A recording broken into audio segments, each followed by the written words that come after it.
Okay, let's see one of the many ways to graph a transformed sine or cosine function.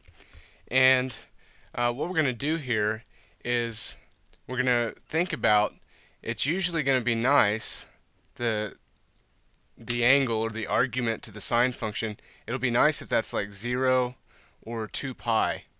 Because if you remember, the sine function looks something like this. It starts at x. It starts when the angle is 0 and ends, and a period ends when the angle is 2 pi.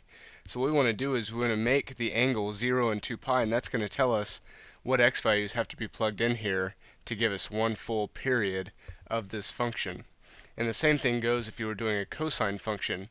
You'd want the angle to start at 0 and end at 2 pi, and then you'd figure out what x values would cause that, and you could get the period of this transformed sine or cosine function. Okay, let's get started.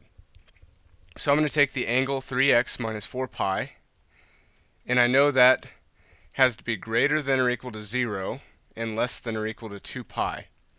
And we get this three-sided inequality, and the idea here is to sandwich it between the two angles that we want it to be, and then we're going to see what happens to where the angle starts and where the angle ends for x. Okay, so because we're trying to figure out what x values to plug into this. So to solve this for x, we need to add the 4 pi to all three sides first. So 0 plus 4 pi is 4 pi. Add the 4 pi in the middle and it disappears. And on the end, 2 pi plus 4 pi is 6 pi. And so you can see here, when we added the 4 pi, our period is no longer from 0 to 2 pi. It's now from 4 pi to 6 pi. So this is like shifting your period to the right by 4 pi. Do you understand? Because 0 increased up to 4 pi and 2 pi increased up to 6 pi, so the period has been shifted positively by 4 pi. Okay, now we need to finish solving for x, so we'll divide all three sides by 3. So 4 pi over 3, x, and 2 pi. And so now what that did is it took our period, which used to be a distance of 2 pi, right? The distance between 4 pi and 6 pi is 2 pi. But now it divided that distance by 3. So now our new period is the difference between these two numbers, which is 2 pi over 3. It took a period of 2 pi and it shrunk it by a factor of 3 and made it 2 pi over 3. Okay, so we can see that if we go to graph it now, I want to start where x is 4 pi over 3.